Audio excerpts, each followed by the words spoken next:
નમસ્કાર, આપ જોઈ રહ્યા છો નિર્ભય ન્યૂઝ અને હું છું આપની સાથે રિદ્ધિ।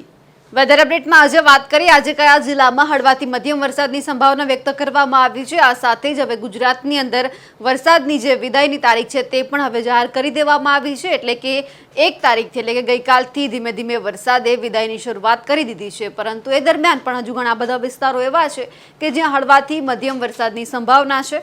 ઘણા તાલુકા એવા છે કે જ્યાં છૂટોછવાયો વરસાદ પડવાની સંભાવના વ્યક્ત કરવામાં આવી છે અને આ દરમિયાન હવે 3 તારીખથી એટલે કે આવતીકાલથી કહી શકાય તો આપણે ત્યાં નવરાત્રિની શરૂઆત થઈ રહી છે અને આ વિસ્તારોની અંદર ઘણા બધા છે ત્યાં વરસાદની સંભાવના પણ વ્યક્ત કરાઈ છે। નવરાત્રિના 9 દિવસ ઘણા બધા વિસ્તારો એવા છે કે જે હળવાથી મધ્યમ વરસાદની સંભાવના વ્યક્ત કરાઈ છે।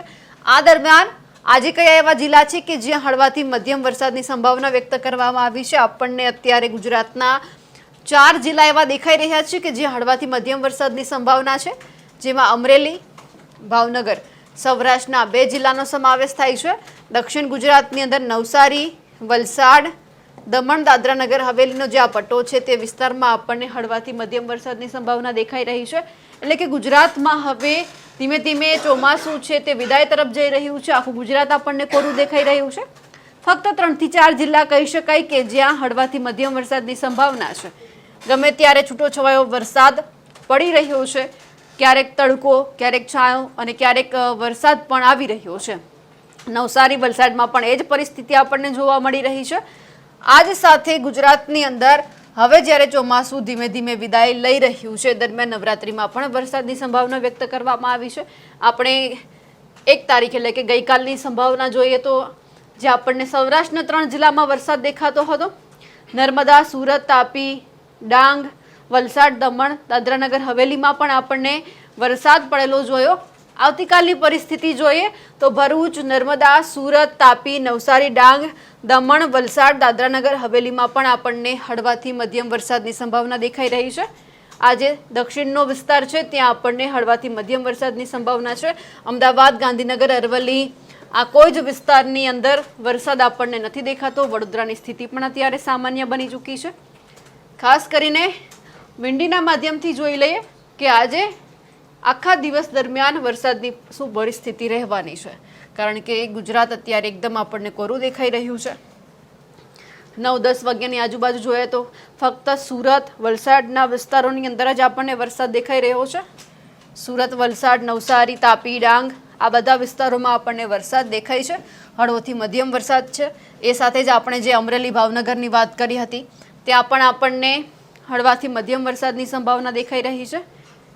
સાંજ સુધીની શું પરિસ્થિતિ રહેવાની છે તે પણ આપણે જોઈ લઈએ। ગુજરાતની 3 વાગ્યાની આજુબાજુ વરસાદ દેખાયો, 5, 6, 7 વાગ્યાની આજુબાજુ ગુજરાતની અંદર સુરત, વલસાડ આ બાજુ મધ્યપ્રદેશના વિસ્તારોમાં પણ ઘણા બધા વિસ્તારો એવા છે કે જ્યાં ભારે વરસાદ પડી રહ્યો છે। 5-6 વાગ્યાની આ પરિસ્થિતિ છે। બાકી આપણે અમરેલી, ભાવનગરના વિસ્તારોમાં તો એ જ હજુ હળવોથી મધ્યમ વરસાદ પડી રહ્યો છે। રાતના 8, 9, 10 વાગ્યાની આજુબાજુ કોઈ જેવા વિસ્તારો નથી કે જ્યાં ભારે વરસાદની પણ સંભાવના હોય। ફક્ત આપણને વલસાડની આજુબાજુનો જે આ વિસ્તાર છે ત્યાં જ આપણને હળવોથી મધ્યમ વરસાદ દેખાઈ રહ્યો છે। જે આ બ્લુ ઝોન દેખાઈ રહ્યો છે તે સૂચન કરે છે કે હળવોથી મધ્યમ વરસાદ છે। ઉના વિસ્તારની આજુબાજુ પણ હળવોથી મધ્યમ વરસાદ પડી રહ્યો છે। બાકી આખું ગુજરાત આમ જોવા જઈએ તો અત્યારે એકદમ ચોખ્ખું દેખાઈ રહ્યું છે, ક્યાંય જ વરસાદની સંભાવના નથી। એટલે ઘણા બધા વિસ્તારો એવા છે કે જ્યાં વરસાદે વિદાય લઈ લીધી છે અને ધીમે ધીમે હવે ચોમાસું પણ હવે પૂર્ણતાના આરે આવી રહ્યું છે। એ દરમિયાન હવે જ્યારે આવતીકાલથી વરસાદની આગાહી કરવામાં આવી છે એ પણ છૂટાછવાયા એટલે કે નવરાત્રિમાં વરસાદની શું સંભાવના છે તે પણ સાંભળીએ હવામાન નિષ્ણાત પરેશ ગોસ્વામી પાસેથી। આપણી સાથે અત્યારે પરેશ ગોસ્વામી જોડાઈ ગયા છે। નવરાત્રી શરૂ થઈ રહી છે, વરસાદ કેવો હશે પરેશભાઈ? નવરાત્રીની અંદર ગરબા રમવામાં ક્યાંક લોકોને તકલીફ પડશે? ચોક્કસથી ગોપીબેન, જોવા જાય તો સંપૂર્ણ માહિતી આપવાની છે, પણ સૌપ્રથમ તો એક મેસેજ આજે સૌથી મોટો મેસેજ મારા ગુજરાતના આજે એ આપવાનો છે કે આજે 1 ઓક્ટોબર છે અને જેવી રીતે જોવા જઈએ તો 2024નું ચોમાસું છે તે ચાલુ વર્ષે થોડુંક લાંબુ પણ ચાલ્યું છે। 24 થી 30 સપ્ટેમ્બર વચ્ચે એક મોટો વરસાદી રાઉન્ડ પણ આવ્યો છે અને આ મોટો વરસાદનો રાઉન્ડ હતો એમાં અનેક વિસ્તારોની અંદર સામાન્ય કરતા વધારે વરસાદ પણ પડ્યો।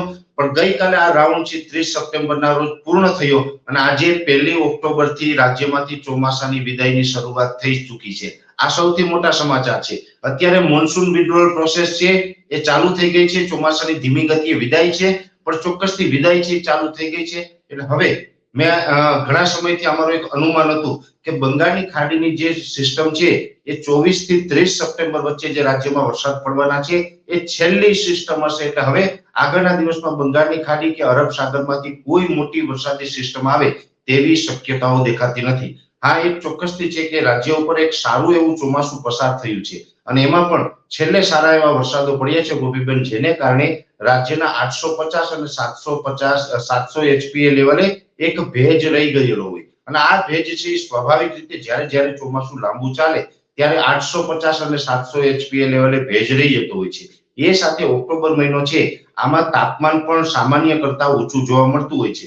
ઠીક છે કે આ વરસાદ હમણાં હતો અને જે વરસાદી માહોલ વચ્ચે તાપમાન છે એ લગભગ 30 ડિગ્રી કરતા પણ નીચું આવ્યું હતું. 26 થી લઈને 28-29 ડિગ્રીની રેન્જમાં રાજ્યના અલગ અલગ વિસ્તારોમાં તાપમાન જોવા મળ્યું, પણ આજથી ધીમે ધીમે ફરીથી પાછું તાપમાન ઉચકાયું છે. હજુ પણ ધીમે ધીમે તાપમાન ઊંચું જશે એટલે લગભગ આવનારા 2 થી 3 દિવસની અંદર તાપમાન છે એ 34 થી લઈને 37 ડિગ્રીની રેન્જમાં જોવા મળે તેવી શક્યતાઓ છે. એટલે તાપમાન છે ગોપીબેન ઊંચું જવાનું છે અને આપણી ઉપર ભેજ છે એ ઓલરેડી છવાયેલો છે. એટલે ભેજ અને તાપમાન છે એ જ્યાં સવારથી લઈને બપોરના જે સેશન હોય 2 વાગ્યા સુધીનું, એ સેશન દરમિયાન જે વિસ્તારોની અંદર 35 ડિગ્રી ઉપર તાપમાન થાય ત્યાં ભેજ હોય એટલે ત્યાં એક નાની એવી લોકલ સિસ્ટમ બંધાતી હોય છે. હવે કોઈ બંગાળની ખાડી કે અરબ સાગરમાંથી સિસ્ટમ ન આવે તો પણ આપણે વરસાદની સંભાવના હોય છે અને એ લોકલ સિસ્ટમને કારણે વરસાદની શક્યતા હોય છે.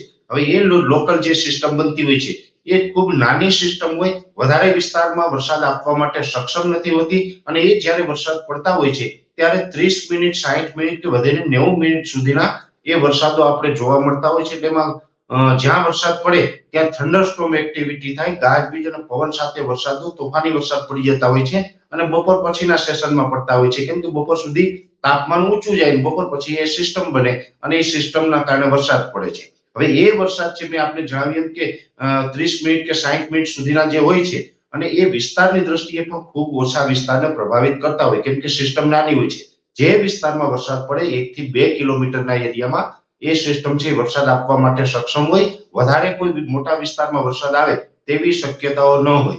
એટલે એટલું ચોક્કસ કહી શકાય કે નવરાત્રી દરમિયાન છે એ વરસાદ આવવાનો છે, પણ ગોપીબેન સાર્વત્રિક ઓલ ઓવર ગુજરાતમાં નહીં, છૂટાછવાયો આવવાનો છે ને જ્યાં પડશે ત્યાં બપોર પછીના સેશનમાં અડધો કલાક કે કલાક માટેના વરસાદો આવશે. એટલે આમ કોઈ નવરાત્રી દરમિયાન ડરવાની કે ગભરાવાની જરૂર મને લાગતી નથી.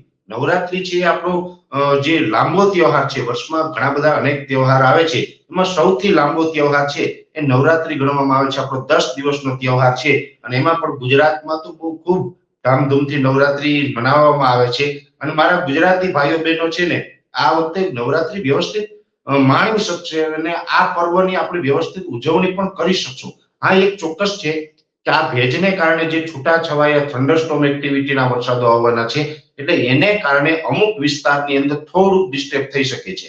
એમાં પણ ખાસ કરીને સૌરાષ્ટ્રના દરિયાઈ કાંઠાના જિલ્લા અને દક્ષિણ ગુજરાતના તમામ જિલ્લાઓ છે, જેમાં ભરૂચ હોય, અંકલેશ્વર હોય, સુરત હોય, વલસાડ, વાપી, નવસારી, ડાંગ જેવા વિસ્તારો છે. આ જે તમામ વિસ્તારો છે એની અંદર આ નવરાત્રી દરમિયાન જે છૂટાછવાયા વરસાદની જે હું વાત કરી રહ્યો છું થંડરસ્ટોર્મ એક્ટિવિટીની, એ શક્યતા દક્ષિણ ગુજરાત અને સૌરાષ્ટ્રની અંદર વધારે જોવા મળશે. બીજા વિસ્તારોની અંદર એનું પ્રમાણ છે નહીવત રહેશે.